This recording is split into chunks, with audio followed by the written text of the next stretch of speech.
जी का खालसा वाहेगुरु जी की फतेह।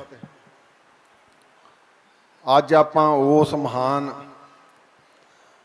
पर उपकारी पूर्ण ब्रह्म ज्ञानी जिन्हां नूं सतगुरु जी ने अपनी गलवकड़ी दे विच लै के कई वर दिते सी, उन्हां दे पवित्र याद विच जुड़ के बैठे ते मैं चेते करदा सी धन गुरु नानक देव पातशाह दे जदों दर्शन कीते बाबा जी ने बालक उमर दे विच ते जिहड़ा आपां अक्सर साखियां सरवण करदे हां कि गुरु साहब जी मौत तो डर बड़ा लगदा, मौत तो भै बड़ा आउंदा, ते सतगुरु जी ने पवित्र गुरबाणी की पंक्ति दे के सारा कुछ ही समझा दिता। हरी नहीं न डडरी पक्की बड्डण हार, लै लै दात पहुँचया लावे कर तैयार, जां हुआ हुक्म किरसान दा तां लुण मिणिया खितार।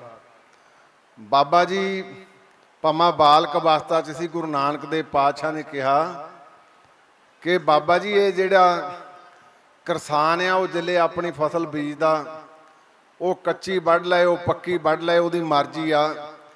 इस तरह ये जिहड़ी सवासां दी पूंजी आ, ये भी वो करते दी खेड आ। जदों उहदा हुक्म आउणा, वो चाहे हरी लै जाए ते चाहे पका के लै जाए। ते एड्डी वड्डा फलसफा सतगुरु जी ने बख्शिश कीता कि 113 साल हुणे सिंह साहब तुहाडे नाल सांझ पा के गए। जे 239 साल का सिख इतिहास नहीं, गुरु इतिहास आ, ਉਹਦੇ ਵਿੱਚੋਂ 113 साल का इतिहास बाबा बुढ़ा जी के हिस्से आया।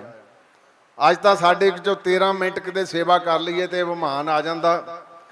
अज गुरु नानक देव पातशाह की दूसरी जोत धन गुरु अंगद देव पातशाह जी का गुरता गद्दी दिवस भी आ।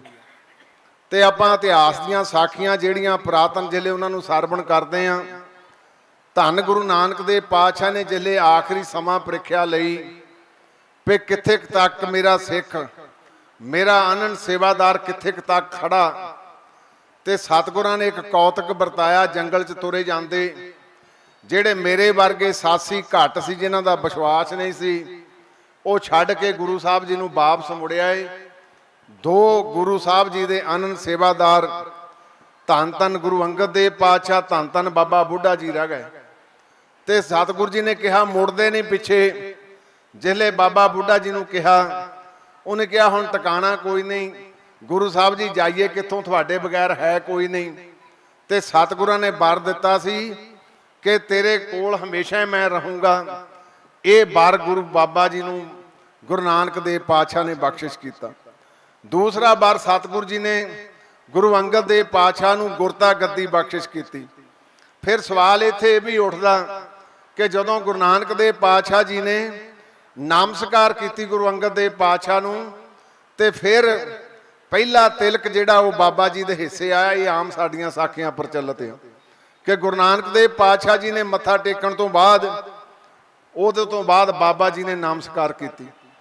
ते बाबा जी ने फिर जिले गुरु अंगद देव पातशाह कुछ समा माई भराई दे घर दे विच रहे, ते संगतां ने फिर जाके वो वचन चेते किया जिहड़ा गुरु नानक देव पातशाह दा सी कि बाबा बुढ़ा जी नूं पता गुरु नानक देव पातशाह की जोत कित्थे आ। गुरु साहब जी की किरपा ते बख्शिश सदका गुरु अंगद देव पातशाह जी ने संगतां नूं दर्शन दिते।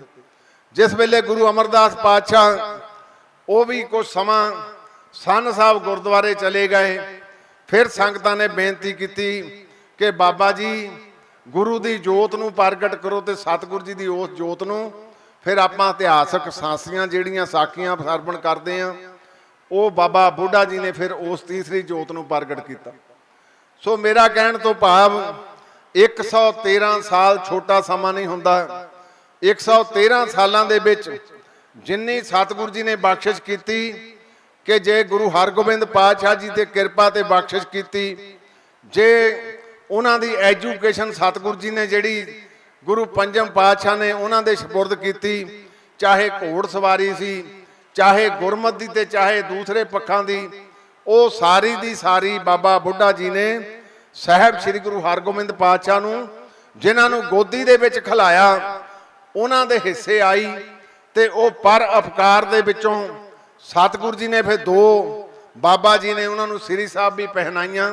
ਇਹ ਪਵਿੱਤਰ ਇਤਿਹਾਸ ਆ ਇਸ ਬਾਬਾ ਬੁੱਢਾ ਜੀ ਦਾ। ਤੇ ਫਿਰ ਸਾਡੇ ਜਾਣਦੇ ਆ ਕਿ ਅਖੀਰਲਾ ਸਮਾਂ ਗੁਰੂ ਹਰਗੋਬਿੰਦ ਪਾਤਸ਼ਾਹ ਜੀ ਨੇ ਆਪਣੀ ਗਲਵਕੜੀ ਦੇ ਵਿੱਚ ਲੈ ਕੇ, ਆਪਣੀ ਗੋਦੀ ਦੇ ਵਿੱਚ ਸਿਰ ਲੈ ਕੇ, ਜਰਾ ਨਿਗਾਹ ਮਾਰੋ, ਉਹ ਗੁਰੂ ਹਰਗੋਬਿੰਦ ਪਾਤਸ਼ਾਹ ਜਿਹਨੂੰ ਬਾਬਾ ਜੀ ਨੇ ਆਪਣੀ ਬੁੱਕਲ ਦੇ ਵਿੱਚ ਕਿਸੇ ਵੇਲੇ ਗੁਰੂ ਪੰਜਮ ਪਾਤਸ਼ਾਹ ਸਤਿਗੁਰੂ ਜੀ ਦੀ ਕਿਰਪਾ ਤੇ ਬਖਸ਼ਿਸ਼ ਸਦਕਾ ਲਿਆ ਸੀ, ਉਹ ਫਿਰ ਸਤਿਗੁਰੂ ਜੀ ਦੀ ਗੋਦੀ ਦਾ ਨਿੱਘ ਮਾਣ ਕੇ ਉੱਥੇ ਸਤਿਗੁਰੂ ਜੀ ਦੇ ਸਰੂਪ ਦੇ ਵਿੱਚ ਅਭੇਦ ਹੋ ਗਏ। ਫਿਰ ਆਪਾਂ ਇੱਥੇ ਸਰਵਣ ਵੀ ਕਰਦੇ ਹਾਂ ਕਿ ਹੱਥੀਂ ਸੰਸਕਾਰ ਵੀ ਕੀਤਾ। ਇਹ ਉਹ ਮਹਾਪੁਰਸ਼ ਸੀ ਜਿਸ ਮਹਾਪੁਰਸ਼ ਨੇ ਜ਼ਿੰਦਗੀ ਦੇ ਵਿੱਚ ਇੱਕ ਵਾਰੀ ਗੁਰੂ ਨਾਨਕ ਦੇਵ ਪਾਤਸ਼ਾਹ ਦਾ ਪੱਲਾ ਫੜਿਆ, ਮੁੜ ਨਹੀਂ ਤੱਕਿਆ। ਤੇ ਮੈਂ ਅਕਸਰ ਸਟੇਜਾਂ ਤੇ ਕਹਿਣਾ ਹੁੰਦਾ ਕਿ ਮੈਂ ਪਿਛਲੇ ਦਿਨੀ ਕੁਝ ਪਾਕਿਸਤਾਨ ਦੇ ਵਿੱਚ ਗਿਆ ਤੇ ਉੱਥੇ ਬੈਠੇ ਬੈਠੇ ਸਿੰਘ ਸਾਹਿਬਾਂ ਨਾਲ ਵਿਚਾਰਾਂ ਹੋਈਆਂ। ਤੇ ਫਿਰ ਵਿਚਾਰ ਇਹ ਹੋਈ ਕਿ ਗੁਰੂ ਅੰਗਦ ਦੇਵ ਪਾਤਸ਼ਾਹ ਨੇ 7.5 ਸਾਲ ਦੀ ਸੇਵਾ ਦੇ ਵਿੱਚੋਂ ਫਿਰ ਗੁਰਤਾ ਗੱਦੀ ਕਿਵੇਂ ਬਖਸ਼ਿਸ਼ ਕੀਤੀ।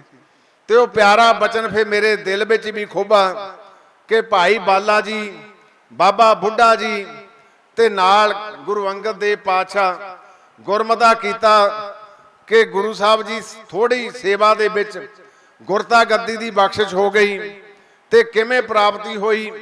ਫਿਰ ਭਾਈ ਬਾਲਾ ਜੀ ਨੂੰ ਗੁਰੂ ਸਾਹਿਬ ਕਹਿੰਦੇ ਤੁਸੀਂ ਗੁਰੂ ਨਾਨਕ ਦੇਵ ਪਾਤਸ਼ਾਹ ਨੂੰ ਕੀ ਕਰਕੇ ਜਾਣਿਆ? ਉਹ ਕਹਿੰਦੇ ਅਸੀਂ ਇਸ ਧਰਤੀ ਦਾ ਗੁਰਮੁਖ ਕਰਕੇ ਜਾਣਿਆ। ਕਹਿੰਦੇ ਤੁਹਾਨੂੰ ਗੁਰਮੁਖਤਾ ਹੀ ਬਖਸ਼ਿਸ਼ ਕਰ ਦਿੱਤੀ। ਤੇ ਬਾਬਾ ਜੀ ਤੁਸੀਂ ਕੀ ਜਾਣਿਆ? ਉਹ ਕਹਿੰਦੇ ਮੈਂ ਇਸ ਧਰਤੀ ਦਾ ਪੂਰਨ ਬ੍ਰਹਮ ਗਿਆਨ ਦਾ ਜੇ ਕੋਈ ਗਿਆਤਾ ਤੇ ਉਹ ਗੁਰੂ ਨਾਨਕ ਦੇਵ ਪਾਤਸ਼ਾਹ ਨੂੰ ਜਾਣਿਆ। ਤੇ ਫਿਰ ਤੁਹਾਨੂੰ ਬ੍ਰਹਮ ਗਿਆਨਤਾ ਸਤਿਗੁਰੂ ਜੀ ਨੇ ਬਖਸ਼ਿਸ਼ ਕੀਤੀ। ਤੇ ਸਤਿਗੁਰੂ ਜੀ ਤੁਸੀਂ ਸਤਿਗੁਰੂ ਜੀ ਨੂੰ ਕੀ ਜਾਣਿਆ? ਗੁਰੂ ਅੰਗਦ ਦੇਵ ਪਾਤਸ਼ਾਹ ਕਹਿੰਦੇ ਅਸੀਂ ਤਾਂ ਰੱਬ ਕਰਕੇ ਜਾਣਿਆ, ਪਵਿੱਤਰ ਜੋਤ। ਇਹ ਪਵਿੱਤਰ ਗੁਰਬਾਣੀ ਵੀ ਸਾਡੀ ਗੱਲ ਦੀ ਅਗਵਾਈ ਭਰਦੀ ਆ। ਗੁਰੂ ਨਾਨਕ ਹਰ ਸੋਏ।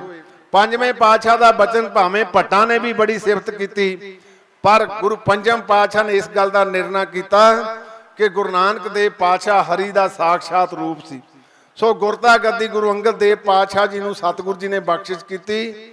ਤੇ ਜਿਹੜਾ ਦੂਸਰਾ ਮੱਥਾ ਉਹਨਾਂ ਚਰਨਾਂ ਦੇ ਵਿੱਚ ਟੇਕਿਆ ਉਹ ਬਾਬਾ ਬੁੱਢਾ ਜੀ ਦੇ ਹਿੱਸੇ ਆਇਆ। ਆਓ ਇਸ ਗੱਲ ਦਾ ਵੀ ਨਿਰਣਾ ਕਰੀਏ ਕਿ ਇਸ ਸਮੇਂ ਦੇ ਵਿੱਚ 113 ਸਾਲਾਂ ਵਿੱਚ ਕਿੰਨੀਆਂ ਪਾਤਸ਼ਾਹੀਆਂ ਨੂੰ ਗੁਰਤਾ ਗੱਦੀ ਦਾ ਤਿਲਕ ਤੇ ਉਹਨਾਂ ਦੀ ਸੇਵਾ ਦੇ ਵਿੱਚ ਹਾਜ਼ਰ ਰਹੇ। ਆਪ ਨੇ ਕੁਝ ਮੰਗਿਆ, ਕੇਵਲ ਤਾਂ ਕੇਵਲ ਗੁਰੂ ਚਰਨਾਂ ਦੇ ਵਿੱਚ ਸੇਵਾ ਤੇ ਸਿਮਰਨ ਦੇ ਵਿੱਚ ਜੁੜੇ ਰਹੇ।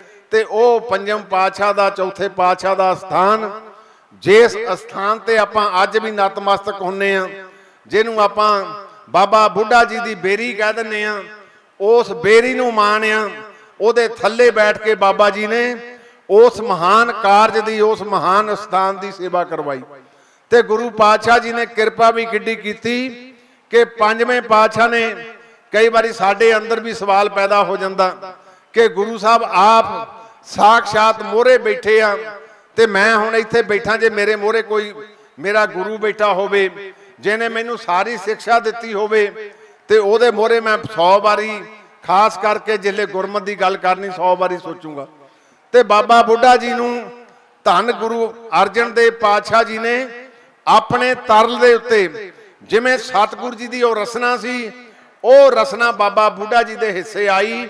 ਫਿਰ ਨਾਲ ਹੁਕਮਨਾਮੇ ਤੋਂ ਬਾਅਦ ਫਿਰ ਗੁਰੂ ਸਾਹਿਬ ਨੇ ਇਹ ਵੀ ਕਿਹਾ ਕਿ ਸਾਨੂੰ ਜਪਜੀ ਸਾਹਿਬ ਦਾ ਪਾਠ ਵੀ ਸੁਣਾਓ, ਜਿਹੜਾ ਤੁਸੀਂ ਗੁਰੂ ਨਾਨਕ ਦੇਵ ਪਾਤਸ਼ਾਹ ਜੀ ਦੇ ਮੁਖਾਰਬੰਦ ਤੋਂ ਸੁਣਿਆ ਸੀ। ਸੋ ਇਹ ਐਵੇਂ ਬਾਰ ਨਹੀਂ ਮਿਲਦੇ। ਇਸ ਧਰਤੀ ਜਿਹੜੀ ਇਹ ਧੰਤਾਂ ਦੇ ਯੋਗ ਆ, ਇਹ ਸਮੁੱਚੀ ਜਿਹੜੀ ਮਾਝੇ ਦੀ ਧਰਤੀ ਆ, ਇਹ ਬਾਬਾ ਬੁੱਢਾ ਜੀ ਦੇ ਗੁਰੂ ਸਾਹਿਬਾਨ ਦੇ ਪੈਰ ਦੇ ਇੱਥੇ ਚੱਪੇ ਚੱਪੇ ਤੇ ਪੈਰ ਪਇਓ ਆ। ਇਹੋ ਕਾਰਨ ਆ ਕਿ ਜੋੜ ਮੇਲੇ ਜਿਹੜੇ ਆਪਾਂ ਮਨਾਉਨੇ ਆ, ਚਾਹੇ ਗੁਰਤਾ ਗੱਦੀ ਦਿਵਸ ਹੋਵੇ, ਚਾਹੇ ਜੋਤੀ ਜੋਤ ਦਿਵਸ ਹੋਵੇ, ਚਾਹੇ ਪ੍ਰਕਾਸ਼ ਦਿਹਾੜੇ ਹੋਣ, ਚਾਹੇ ਬਾਬਾ ਬੁੱਢਾ ਜੀ ਦਾ ਜੋਤੀ ਜੋਤ ਦਿਵਸ ਹੋਵੇ, ਇਹ ਸਿੱਖ ਪੰਥ ਜੋੜ ਮੇਲਿਆਂ ਦੇ ਤੌਰ ਤੇ ਮਨਾਉਂਦਾ। ਨਹੀਂ ਤਾਂ ਆਮ ਕਈਆਂ ਦੇ ਵਿੱਚ ਐਵੇਂ ਦੀ ਵੀ ਇੱਕ ਰਿਵਾਜ ਆ ਕਿ ਜੇ ਕੋਈ ਐਵੇਂ ਦਾ ਸਮਾਂ ਆ ਜਾਏ ਉਹ ਰੋਂਦੇ ਧੋਂਦੇ ਆ। ਪਰ ਗੁਰੂ ਨਾਨਕ ਦੇਵ ਪਾਤਸ਼ਾਹ ਜੀ ਦੇ 10ਵੇਂ ਘਰ ਗੁਰੂ ਗੋਬਿੰਦ ਸਿੰਘ ਪਾਤਸ਼ਾਹ ਜੀ ਨੇ ਸਿੱਖਾਂ ਨੂੰ ਇਹ ਜੁਗਤੀ ਦੱਸ ਦਿੱਤੀ ਸੀ ਕਿ ਗੁਰੂ ਦੀ ਤਾਬਿਆ ਹੋ ਕੇ ਜੋੜ ਮੇਲੇ ਆਪਾਂ ਮਨਾਉਣੇ ਆ। ਇਹ ਜੋੜ ਮੇਲਾ ਮਨਾਇਆ ਜਾਂਦਾ। ਸੋ ਮੈਂ ਜਿੱਥੇ ਉਹਨਾਂ ਮਹਾਪੁਰਸ਼ਾਂ ਦੀ ਪੂਰਨ ਬ੍ਰਹਮ ਗਿਆਨੀ ਬਾਬਾ ਬੁੱਢਾ ਜੀ ਦੇ ਚਰਨਾਂ ਵਿੱਚ ਨਤਮਸਤਕ ਹੁੰਨਾ। ਉੱਥੇ ਅਰਦਾਸ ਵੀ ਕਰਦਾ ਕਿ ਸਤਿਗੁਰ ਜੀ ਸਾਨੂੰ ਭੋਰਾ ਕਿਣਕਾ ਮਾਤਰ ਹੀ ਉਹਨਾਂ ਦੀ ਉਸ ਪਵਿੱਤਰ ਜਾਤ ਦੇ ਵਿੱਚੋਂ ਥੋੜਾ ਜਿਹਾ ਸਬਰ ਸੰਤੋਖ ਬਖਸ਼ਿਸ਼ ਕਰਦੇ ਕਿ ਜਿਹੜੇ ਸਬਰ ਸੰਤੋਖ ਦੇ ਨਾਲ ਪ੍ਰਗਟ ਕਰਦੇ ਸੀ ਗੁਰੂ ਸਾਹਿਬਾਨ ਨੂੰ, ਤਿਲਕ ਦੇ ਕੇ ਆਪ ਪਿੱਛੇ ਜਾ ਕੇ ਬਹਿ ਜਾਂਦੇ ਸੀ। ਜੇ ਮੇਰੇ ਵਰਗੇ ਅੱਜ ਦੇ ਹੁੰਦੇ ਤਾਂ ਸ਼ਾਇਦ ਮੋਹਰੇ ਹੋ ਕੇ ਬਹਿੰਦੇ।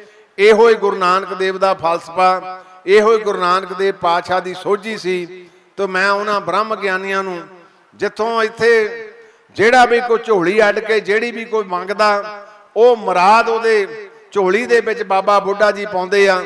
ਸੋ ਮਹਾਨ ਪੁੱਤਰਾਂ ਦੇ ਦਾਨੀ ਕਿਸ ਪੱਖ ਤੋਂ ਗੱਲ ਕਰਾਂ, ਜੇ ਗੁਰਬਾਣੀ ਦੀ ਗੱਲ ਕਰਾਂ, ਗੁਰਸ਼ਬਦ ਦੀ ਗੱਲ ਕਰਾਂ, ਤੇ ਜਿਹੜੇ ਮਹਾਂਪੁਰਸ਼ ਨੇ ਗੁਰੂ ਹਰਗੋਬਿੰਦ ਪਾਤਸ਼ਾਹ ਤੇ ਕਿਰਪਾ ਕੀਤੀ ਹੋਵੇ, ਐਡੀ ਵੱਡੀ ਬਖਸ਼ਿਸ਼ ਕੀਤੀ ਹੋਵੇ, ਉਹਨਾਂ ਨੂੰ ਆਪਾਂ ਯਾਦ ਹੀ ਕਰ ਸਕਦੇ ਹਾਂ, ਅਰਜ਼ੋਈ ਕਰ ਸਕਦੇ ਹਾਂ ਕਿ ਸਤਿਗੁਰੂ ਜੀ ਸਾਨੂੰ ਵੀ ਸੋਝੀ ਬਖਸ਼ਿਸ਼ ਕਰਨ।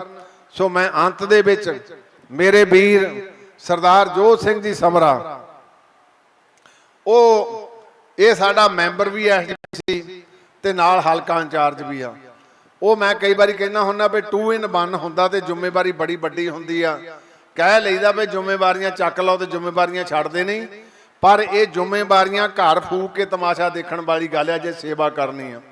ਸੋ ਉਹਨਾਂ ਵੱਲੋਂ ਹੁਕਮ ਹੋਇਆ, ਮੇਰਾ ਵੱਡਾ ਭਾਈ ਮਾਸਟਰ ਅਮਰੀਕ ਸਿੰਘ ਜੀ, ਇਹ ਵੀ ਦੇਖੋ ਸਤਿਗੁਰੂ ਜੀ ਦੀ ਕਿਰਪਾ, ਪਹਿਲਾਂ ਮਾਸਟਰ ਤੇ ਜਿਹੜੇ ਪਟਵਾਰੀ ਹੁੰਦੇ ਸੀ ਨਾ, ਇਹੋ ਹੀ ਪਿੰਡਾਂ ਦੀਆਂ ਮੁਹਿੰਮਾਂ ਚਲਾਉਂਦੇ ਹੁੰਦੇ ਸੀ, ਚਾਹੇ ਕਾਂਗਰਸ ਮੁਹਿੰਮ ਸੀ ਚਾਹੇ ਅਕਾਲੀ ਦਲ ਦੀ ਮੁਹਿੰਮ ਸੀ। ਤੇ ਸਤਿਗੁਰੂ ਜੀ ਨੇ ਕਿਰਪਾ ਕੀਤੀ, ਉਹ ਤੁਸੀਂ ਹਲਕੇ ਚੋਂ ਚੁਣ ਕੇ ਭੇਜੇ। ਉਹਨਾਂ ਵੱਲੋਂ ਵੀ ਹੁਕਮ ਹੋਇਆ, ਆ ਮੇਰੀ ਭੈਣ ਬੀਬੀ ਜੋਗਿੰਦਰ ਕੌਰ ਗੁਰਦਾਸਪੁਰ ਦੇ ਨਾਲ ਦੇ ਹਲਕੇ ਤੋਂ, ਤੇ ਉਹਨਾਂ ਦੇ ਨਾਲ ਮਾਸਟਰ ਸਾਡੇ ਅਮਰਜੀਤ ਸਿੰਘ ਜੀ ਭਲਾਈਪੁਰ, ਦੇਖੋ ਸੇਵਾ ਵੀ ਕੀਤੀ। ਹੁਣ ਗੁਰੂ ਪੰਥ ਦੀ ਸੇਵਾ ਕਰਦੇ ਸਰਦਾਰ ਅਮਰਜੀਤ ਸਿੰਘ ਬੰਡਾਲਾ, ਉਹ ਮੇਰੇ ਨਾਲ ਧਰਮ ਪ੍ਰਚਾਰ, ਮੇਰੇ ਨਾਲ ਐਗਜ਼ੈਕਟਿਵ ਦੇ ਮੈਂਬਰ ਵੀ ਦੋਏ ਰਹੇ, ਅਮਰਜੀਤ ਸਿੰਘ ਜੀ ਵੀ ਤੇ ਅਮਰਜੀਤ ਬੰਡਾਲਾ ਵੀ। ਔਰ ਤੁਹਾਡੇ ਇਸ ਪਿੰਡ ਦੇ ਸਕੱਤਰ ਸਰਦਾਰ ਕੁਲਵਿੰਦਰ ਸਿੰਘ, ਸਰਦਾਰ ਸਤਵੀਰ ਸਿੰਘ ਮੇਰੇ ਨਾਲ ਆਏ, ਤੇ ਸਾਰੇ ਹੀ ਸਤਿਕਾਰਤ ਹੋਰ ਜਿੰਨੇ ਤੁਸੀਂ ਪਿੰਡਾਂ ਨਗਰਾਂ ਚੋਂ ਆਏ ਆ, ਤੁਹਾਡਾ ਸਾਰਿਆਂ ਦਾ ਧੰਨਵਾਦ। ਆ ਇੱਕ ਦਾ ਸਮਰਾ ਸਾਹਿਬ ਦਾ ਤੇ ਮਾਸਟਰ ਜੀ ਦਾ ਹੁਕਮ ਹੋਇਆ ਸੀ, ਇਹ ਅਸੀਂ ਕੱਲ ਨੂੰ ਪ੍ਰੋਸੈਸ ਸ਼ੁਰੂ ਕਰ ਦਿਆਂਗੇ। ਉਹ ਯਤਨ ਕਰਾਂਗੇ ਭਈ ਥੋੜੇ ਦਿਨਾਂ ਦੇ ਵਿੱਚ ਡਿਸਪੈਂਸਰੀ ਜਿਹੜੀ ਤੁਹਾਡੇ ਇਸ ਸਥਾਨ ਤੇ ਮੈਨੇਜਰ ਸਾਹਿਬ ਨਾਲ ਸਲਾਹ ਕਰਕੇ, ਜਿੱਥੇ ਕੋਈ ਕਮਰੇ ਹੋਣਗੇ ਵਾਜਬ, ਜਿੱਥੇ ਸਾਰੇ ਆ ਕੇ ਬੈਠ ਵੀ ਸਕਣ ਤੇ ਦਵਾਈ ਵੀ ਲੈ ਸਕਣ, ਇਹ ਤਾਂ ਗੁਰੂ ਸਾਹਿਬ ਕਿਰਪਾ ਕਰਨ।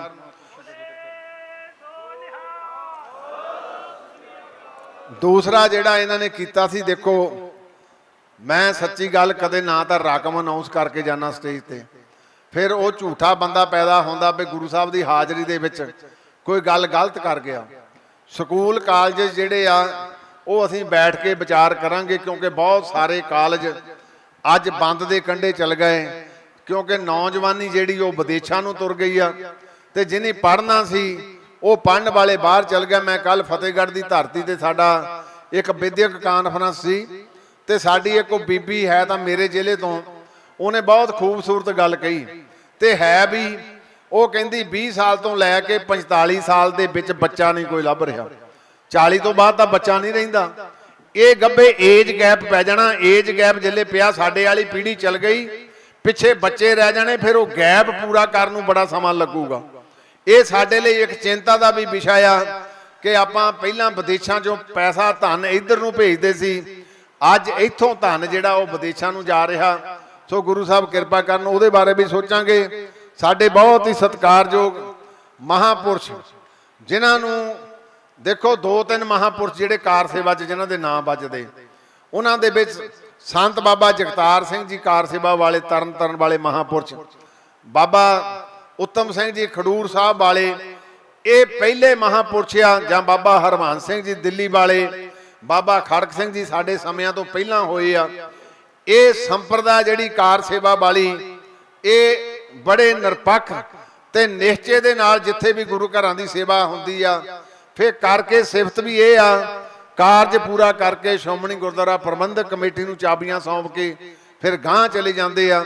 ਇਹਨਾਂ ਦਾ ਤੇ ਇਹਨਾਂ ਦੇ ਨਾਲ ਜਿੰਨੇ ਇਹਨਾਂ ਦੇ ਸਾਥੀ ਆ, ਉਹਨਾਂ ਦਾ ਵੀ ਧੰਨਵਾਦ ਕਰਦਾ, ਅਚੇਚੇ ਤੌਰ ਤੇ ਧੰਨਵਾਦ ਕਰਦਾ ਕਿ ਜਿਹੜੀ ਗੁਰੂ ਸਾਹਿਬ ਨੇ ਸਾਨੂੰ ਪਰੰਪਰਾ ਧਰਮਸ਼ਾਲਾ ਦੀ ਚਲਾਈ ਸੀ, ਗੁਰੂ ਨਾਨਕ ਦੇਵ ਪਾਤਸ਼ਾਹ ਦੇ ਵੇਲੇ ਤੋਂ ਹੀ ਧਰਮਸ਼ਾਲਾ ਸ਼ੁਰੂ ਹੋ ਗਈਆਂ ਸੀ ਤੇ ਪੁਰਾਤਨ ਸਮਾਂ ਚੇਤੇ ਕਰੋ, ਜਿਹੜੀ ਸਾਡੀ ਪੀੜ੍ਹੀ ਨਹੀਂ, ਆ ਸਾਡੀ ਪੀੜ੍ਹੀ ਤੋਂ ਵੀ ਇੱਕ ਪਿਛਲੀ ਪੀੜ੍ਹੀ, ਉਹ ਬਜ਼ੁਰਗ ਧਰਮਸ਼ਾਲਾ ਦੇ ਵਿੱਚੇ ਮਦਰਸਿਆਂ ਦਾ ਕੰਮ ਕਈ ਵਾਰੀ ਉਹ ਜਿੱਦਾਂ ਕਰਦੇ ਸੀ ਮੁਸਲਮਾਨ।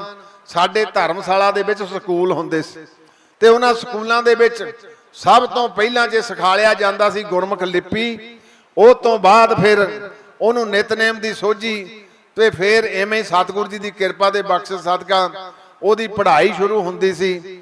ਇਹ ਪਵਿੱਤਰ ਸਿਧਾਂਤ ਗੁਰੂ ਸਾਹਿਬ ਨੇ ਸਾਨੂੰ ਬਖਸ਼ਿਸ਼ ਕੀਤੇ ਸੀ, ਕਿਉਂਕਿ ਜਿਹੜੇ ਗੁਰਸ਼ਬਦ ਸਾਡੀ ਅਗਵਾਈ ਕਰਦੇ ਆ, ਇੱਕ ਓੰਕਾਰ ਤੋਂ ਲੈ ਕੇ 18 ਤਸਬੀਹ ਤੱਕ, ਇਹ ਸਤਿਗੁਰੂ ਜੀ ਨੇ ਸਾਨੂੰ ਬੜਮੁੱਲਾ ਖਜ਼ਾਨਾ ਧੁਰਕੀ ਬਾਣੀ ਦੇ ਰੂਪ ਦੇ ਵਿੱਚ ਬਖਸ਼ਿਸ਼ ਕੀਤਾ। ਤੇ ਮੈਂ ਅਕਸਰ ਕਹਿੰਦਾ ਹੁੰਨਾ ਕਿ ਗੁਰੂ ਨਾਨਕ ਦੇਵ ਪਾਤਸ਼ਾਹ ਦੀ ਕਿੱਡੀ ਵੱਡੀ ਵਡਿਆਈ ਸੀ ਕਿ ਸਤਿਗੁਰੂ ਜੀ ਤੋਂ ਪਹਿਲਾਂ ਵੀ ਬਹੁਤ ਮਹਾਂਪੁਰਸ਼ ਇਸ ਧਰਤੀ ਤੇ ਹੋਏ, ਜਿਨ੍ਹਾਂ ਦੇ ਵਿੱਚ ਸ਼ੇਖ ਫਰੀਦ ਜੀ, ਭਗਤ ਜੈਦੇਵ ਜੀ, ਭਗਤ ਨਾਮਦੇਵ ਜੀ, ਭਗਤ ਕਬੀਰ ਜੀ, ਭਗਤ ਰਵਿਦਾਸ ਜੀ, ਰਾਮਾਨੰਦ, ਕਈ ਭਗਤ ਹੋਏ ਜਿਨ੍ਹਾਂ ਦੀ ਪਵਿੱਤਰ ਗੁਰਬਾਣੀ, ਜਿਨ੍ਹਾਂ ਨੇ ਸੱਚ ਕਿਹਾ, ਉਹ ਸੱਚ ਨੂੰ ਸਤਿਗੁਰੂ ਜੀ ਨੇ ਆਪਣੇ ਬਰੋਬਰ ਦਾ ਨਹੀਂ, ਆਪਣੇ ਤੋਂ ਵੱਡਾ ਦਰਜਾ ਦਿੱਤਾ।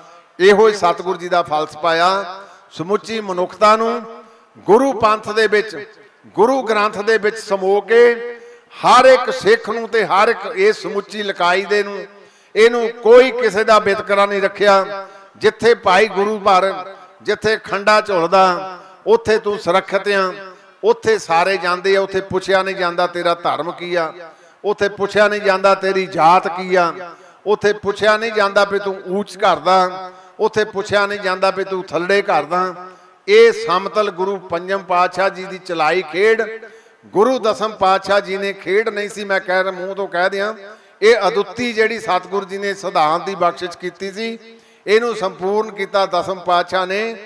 ਪੰਜ ਪਿਆਰਿਆਂ ਦੀ ਚੋਣ ਕਰਕੇ, ਉਹ ਪੰਜ ਪਿਆਰੇ ਕਿਹੜੇ ਸੀ ਜਿਨ੍ਹਾਂ ਨੂੰ ਉਸਲੇ ਧਰਮ ਸਥਾਨਾਂ ਤੇ ਆਉਣ ਦਾ ਹੁਕਮ ਨਾ ਸੀ, ਸਤਿਗੁਰੂ ਜੀ ਨੇ ਕਿੱਡਾ ਵੱਡਾ ਉਹਨਾਂ ਨੂੰ ਰੁਤਬਾ ਪੰਜ ਪਿਆਰਿਆਂ ਦਾ ਬਖਸ਼ਿਸ਼ ਕੀਤਾ। ਇਹ ਸਮੁੱਚੀ ਮਨੁੱਖਤਾ ਨੂੰ ਫਲਸਫਾ ਗੁਰੂ ਸਾਹਿਬ ਨੇ ਬਖਸ਼ਿਸ਼ ਕੀਤਾ। ਮੈਂ ਜਿੱਥੇ ਪੂਰਨ ਬ੍ਰਹਮ ਗਿਆਨੀ ਜਿਨ੍ਹਾਂ ਨੇ ਲੰਬਾ ਅਰਸਾ ਇਸ ਸਿੱਖ ਪੰਥ ਦੀ ਅਗਵਾਈ ਕੀਤੀ ਬਤੌਰ ਸੇਵਾਦਾਰ, ਧੰਨ ਧੰਨ ਬਾਬਾ ਬੁੱਢਾ ਜੀ ਦੇ ਚਰਨਾਂ 'ਚ ਨਤਮਸਤਕ ਹੋਣਾ। ਤੁਹਾਡਾ ਸਾਰਿਆਂ ਦਾ ਬਹੁਤ ਬਹੁਤ ਧੰਨਵਾਦ। ਵਾਹਿਗੁਰੂ ਜੀ ਕਾ ਖਾਲਸਾ, ਵਾਹਿਗੁਰੂ।